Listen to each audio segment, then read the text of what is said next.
Welcome to my dojo. This is Kung Fu Pizza Party, and I'm your host, Brandon Knight. And this week is Chuck Norris Week, a celebration of the ultimate apex predator. A man who, did you know that Chuck Norris had no co-stars on Walker, Texas Ranger? It's true. He played every role, including the hot chick. Today, we're getting into the world of Chuck Norris, specifically the history of the Chuck Norris Fact. Here on Kung Fu Pizza Party, I seek to deliver high-flying action in 30 minutes or less and serve up some wisdom one slice at a time. So, for the past 2 years now, I like to kick off the month of July with Chuck Norris Week, a week to celebrate Chuck Norris, the man who truly is the ultimate apex predator, more than those wimpy sharks that flop around in the water. What do they got on Chuck Norris? Nothing. That's what. And for this year's celebration, in light of his recent passing, we're here today to dive into a classic internet meme.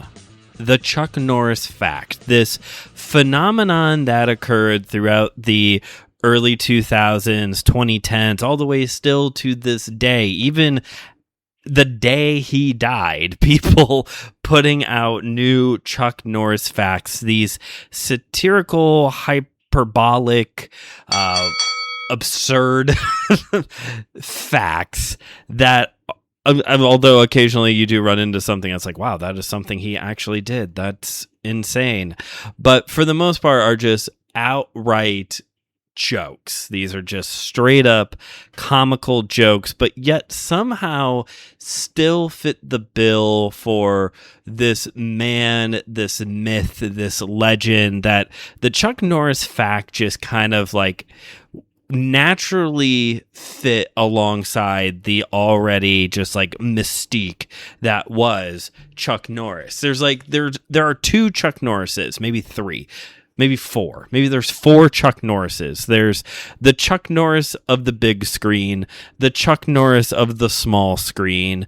There's the Total Gym Chuck Norris, and then there's the Chuck Norris Fact, which you could take the Chuck Norris Fact version of Chuck Norris and drop his name and it could be just like a completely different character, honestly. And to be honest, someone did do that. Someone did take the concept of the Chuck Norris Fact and created a pretty successful marketing campaign that you, if you're my age, definitely are aware of. But let's go back to the beginning. And this is how old I am, folks. There's history pages devoted to memes now. That's how old I am. We can trace back the history of memes. And I'm not talking about like, TikTok or Instagram reel trends. Like, no, like memes. Old memes. The old ways of comedy on the internet. We can there's like lore and history behind them now, and that's how old I am. We have records of these things now. What's crazy though is the fact that like growing up, I was not a chronically online internet kid. Other than YouTube, I wasn't like on like forums and chat pages, and I did use Yahoo Messenger.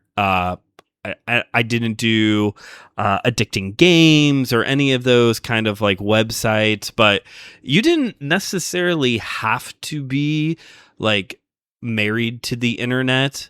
I probably protected myself really well by not being married to the internet that early in life, but you didn't even have to be like married to the internet in order to like get some of these things eventually. Like for all I knew, Chuck Norris Facts always existed. This was just like a running joke thing that we all just got into at some point and agreed that this was funny, but it actually can be traced back to the internet, to a forum, and actually to a completely different actor.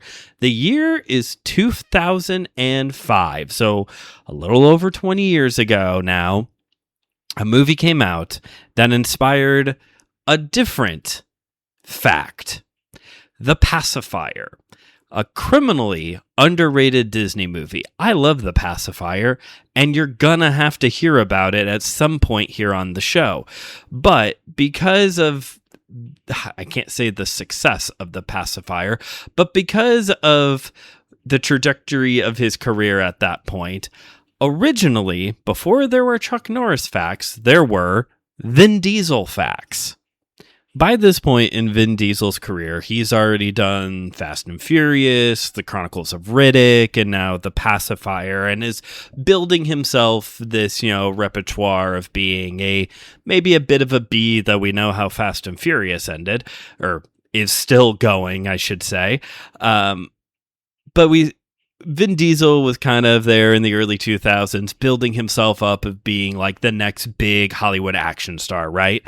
And on internet forums, these facts, again, satirical facts about Vin Diesel began circulating, specifically on a forum related to the website Something Awful. Something Awful is one of the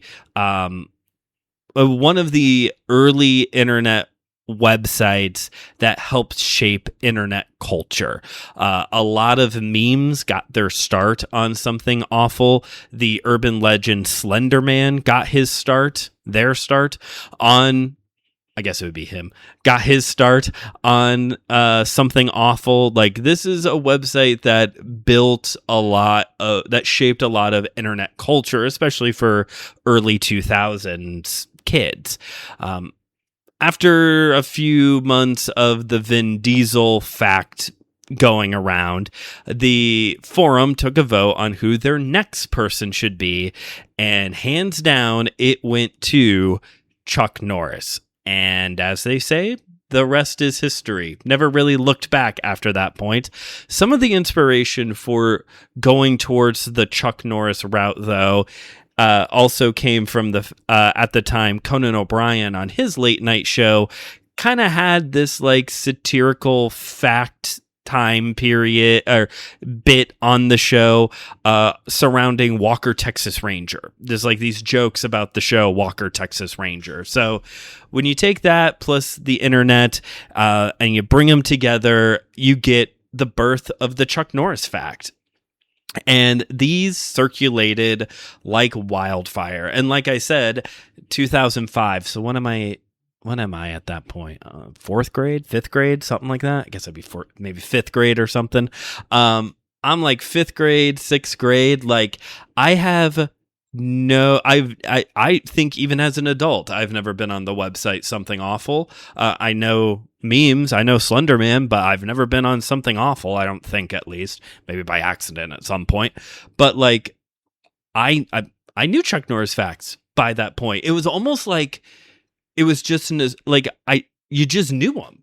You just knew him. No one questioned anything. When somebody said that when Chuck Norris does a push-up, he doesn't push himself up. He pushes the earth down. Nobody questioned it. We just laughed and said, yeah, he does. Like, and that means that, like, when I'm hearing these things outside of internet spaces, it's only been like a year or a few months since this has all gotten started. And like, we all just got in on it immediately. And that's without things trending or things going viral. Back in my day, "Hey, everybody, an old man is talking," he said, quoting Milhouse. Now, other people did get their moment to shine. Mr. T had a bit of a run of facts as well, and I think if he was in a different place in the early 2000s, there could be an alternate reality where The Rock had a ton, like maybe The Rock took off instead of Chuck Norris for his facts, for like facts about The Rock, like that he's literally a rock, Rock the Dwayne Johnson, but there is one very successful marketing campaign that came off of the back of the Chuck Norris fact craze, and again, if you're my age, you definitely remember Dos Equis' Most Interesting Man in the World. That was inspired by the Chuck Norris Facts. And Chuck Norris Facts shows up in other spaces as well. Though he has a very small role in it and very few lines, in The Expendables 2, Chuck Norris quotes one of the most well-known Chuck Norris facts that once Chuck Norris was bitten by a rattlesnake, and after 3 days of agonizing pain, the rattlesnake finally let go. Chuck Norris has talked about before that he didn't necessarily... He didn't necessarily endorse the Chuck Norris facts, and we'll talk a little bit about that here in a moment, as to maybe why. But he did like the idea of them. He even said once, let me look at it. He said that his favorite one was they tried to put Chuck Norris's face on Mount Rushmore, but the granite wasn't tough enough for his beard. Love that. That's a good pick. I like that one. Good pick, Chuck. And there was even at one point a officially endorsed book by co-written by Chuck Norris of his favorite ones. There were some times where he did try to seek legal action on some of them for like copyright infringement. And having read an entire book of Chuck Norris facts, I could kind of see why he maybe would shy away a little bit from endorsing the whole thing. So let's get into a book I have sitting here next to me. Chuck Norris, Longer and Harder, the complete chronicle of the world's deadliest, sexiest, and beardiest man, bulging with 1,500 facts. I read 1,500 facts about Chuck Norris for you people. Say thank you in the comments. This book is compiled by Ian Spectre. Ian Spectre was a big player in the Chuck Norris fact craze back in 2005, 6, 7. Oh, you didn't see that one coming now, did ya? Nothing but internet memes in today's episode. Where am I at here? 12:25. Okay, I need to remember to put the anime girl wow here about this point. Okay. Just some more internet meme related things, right? What if I said that and then didn't put it in and then shoved it in at a random spot when you weren't anticipating it? Now I'm really tricking people up. Anyway, so Ian Spectre was a big player, having contributed to the Chuck Norris fact phenomenon. He's credited as being the author of Chuck Norris facts, although this is kind of like, forum. Everyone can just contribute. But he did build Chuck Norris fact generators to like spit them out. So is he the author? Is he just the compiler? 6 of one, half a dozen the other? That's up to you. Anyway, he has taken his vast collection of Chuck Norris facts and has put them to paper several times over in several unauthorized books. I believe Chuck Norris Longer and Harder is the 4th book that he has put out of facts. Having read 1,500 of these in a row, I feel like I'm going crazy like Madman. There's a deep cut for everybody. If you know who Madman is, sound off in the comments. I feel like... No, actually, I'm wrong. It's not Madman. It's The Flaming Carrot. The Flaming Carrot read too many comic books and went insane. Sorry. Got my Dark Horse comic... B characters flip there. Yeah, The Flaming Carrot read too many comic books. Anyway, so I'm going insane from reading 1,500 facts about Chuck Norris. I don't know if I necessarily need another book collecting facts. Ian Spectre did put one together of Chuck Norris and Mr. T facts. It's supposed to be like Chuck Norris versus Mr. T. That one would be fun and at least would be a bit of a balance.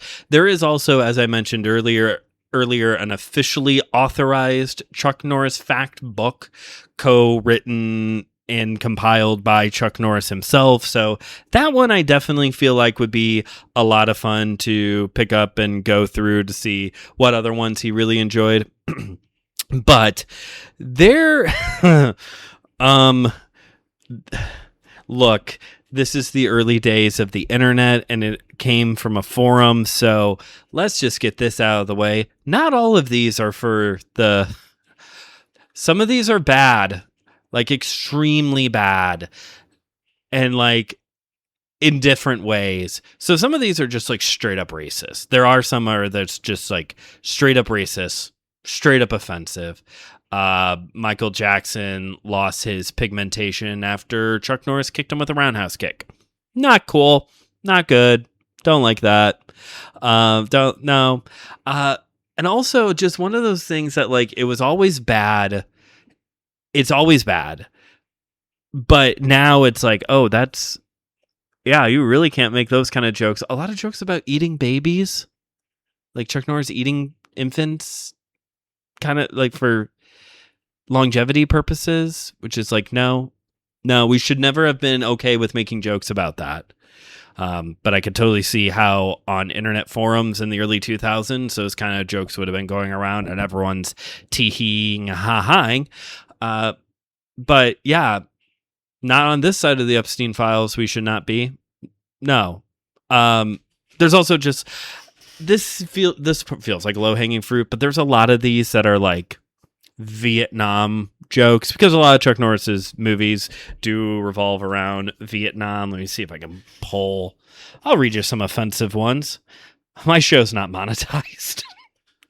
Chuck Norris once told his mustache to strangle an entire Vietnamese village.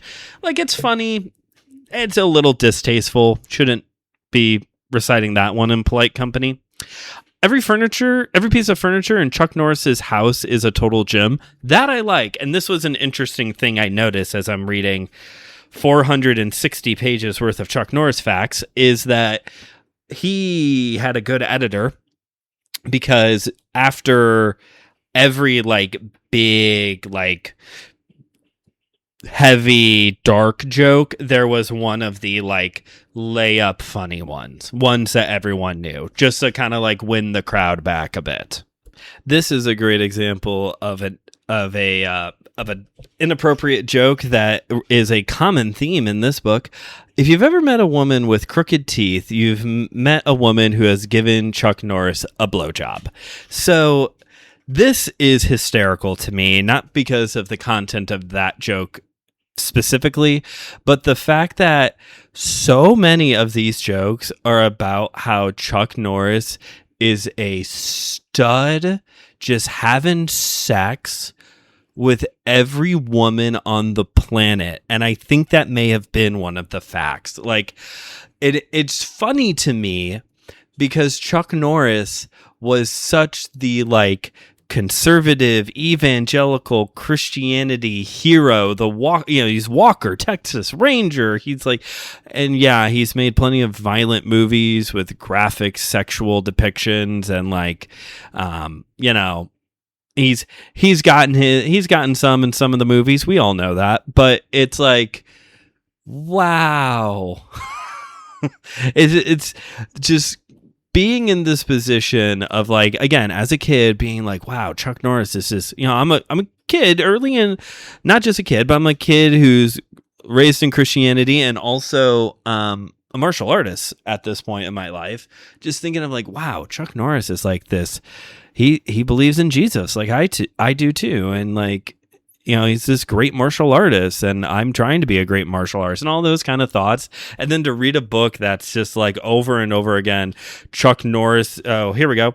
Chuck Norris can make a woman climax by simply pointing at her and saying booyah. Like just those kind of jokes over and over and over again was like, holy crap. And again, those two are a little bit more tongue-in-cheek. Oh, that one especially is a little bit more tongue-in-cheek, but like some of these are a little graphic, little rough to get through.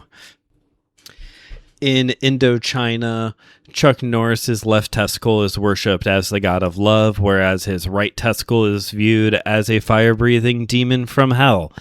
Do with that as you wish, listeners. Like, I don't know if that's funny, offensive, both can be true, I guess, or just plain dumb, because some of these were also just like, oh, that's just dumb. Like, that doesn't even make sense. sense. Some of these are really long too. I'm so used to like the one sentence long facts, but this is like, some of these are like a whole paragraph long.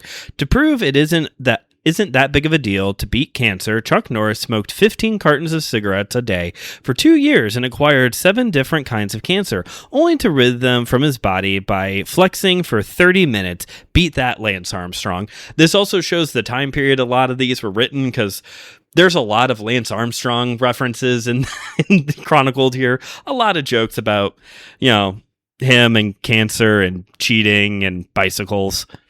This one's sad but true. Chuck Norris's tears cure cancer. Too bad he has never cried. That's one of the ones that, like, it's sad, really, but it's also kind of funny. It's kind of funny that he would do that. Plus, again, it kind of goes back to that whole, like, Chuck Norris was a part of, like, that 80s hyper masculinity, toxic masculinity style of action films that, real men don't cry. So it would also make sense, since he has like demigod status, that his tears would indeed cure cancer. If only he would, cry a bit. That'd be great. I think this is a good example of something really dumb. Chuck Norris's appliances don't need power buttons, just somewhere he can insert his penis. That's not how appliances work. The appliance has to be plugged in. Why is he shoving his penis into the what? Like, that's so dumb. It's so dumb.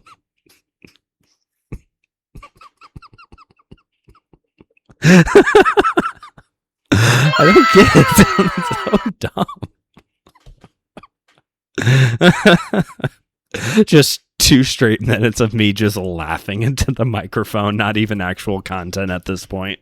I had to pause the recording there for a second and compose my thoughts. I think you get the point. Like, and there's kind of a reason why this isn't like a full book review, because it is hard for me to endorse this book completely.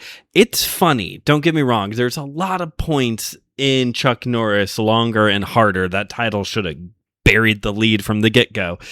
There's a lot of these facts that are truly funny. There was plenty of times where I was sitting in my chair reading this and just laughing to myself and just having a good time. And then there were just other times where I was like, you can't say that. You shouldn't make jokes about that. There was one, as I'm thinking through it now, there was one that was like, Chuck Norris was the first black president. Like, that's not funny. That's dumb. And also just, that's not even, like, Chuck Norris facts are supposed to not be true, right? But there's things that aren't true that are funny, and then there are things that are not true that are just like, so what? Like, that's, no, he's not. He's not the first black president. Like, you want to say that he was the first president of the United States or something. You can make a president joke about Chuck Norris, but something about him being the first black president, it's like, nah, that's weird, dude. Don't say that.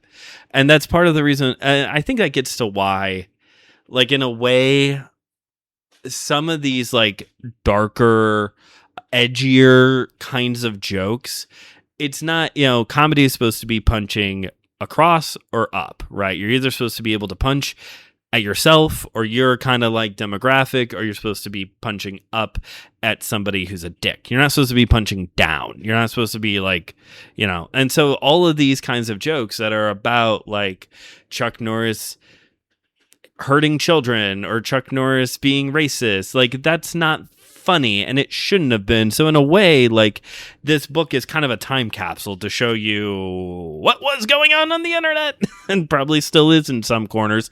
But I think it also shows, like, those are the niche jokes, the edgier jokes. I don't hear the edgier jokes in public, like the one about, I talked for a moment about the Chuck Norris's tears cure cancer. Like, that's probably one of the most well-known Chuck Norris facts, or the push-up one I said earlier. I've been posting a few throughout this week, kind of given my own shot at some of them, trying to put some original ideas out there still.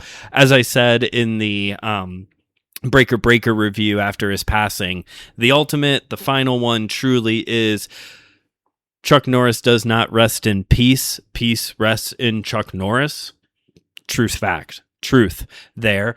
But there is just like, there's some, I do think it speaks volumes that the edgier ones, they didn't hit the mainstream.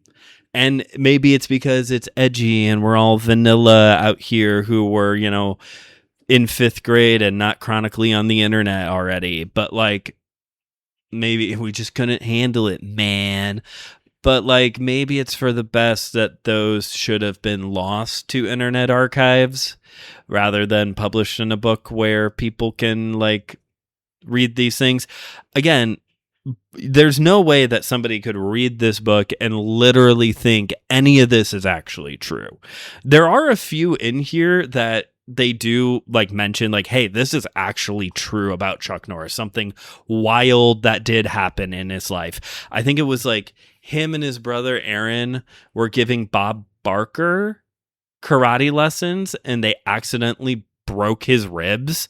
Like, or not karate, what am I saying? Tong Sudo. They're like giving him Tong Sudo lessons and like broke some of his ribs on accident. Like, and that is a real thing that did happen. There's a few in here that's like, yeah, this actually happened. That's insane.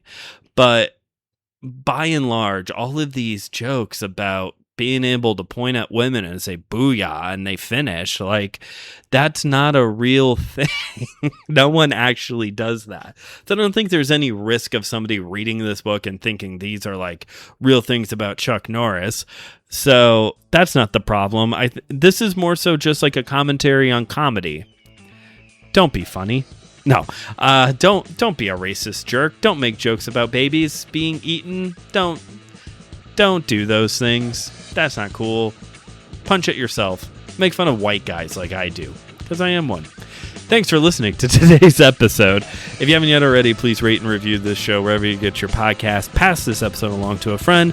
Check out the other shows here on the Anna's Out Podcast Network, like My Seminary Life, Page and Pixel, and Friday Night Frights. You can also check out my YouTube channel, Studio 219. Follow the show on Instagram at KungFuPizzaPrty and on Letterboxd, KungFuPizzaPrty. And stay tuned. Make sure you are following the show on Instagram because, like I said, I'm posting facts all week long over there for Chuck Norris Week. And we'll be back on Friday with a Chuck Norris film review. Hopefully. I'm kind of like on vacation leading up to it. Recorded this one ahead of time, didn't get a chance to watch the movie yet, but hopefully this Friday you'll have a Chuck Norris review. If not, I'll get it to you sooner or later.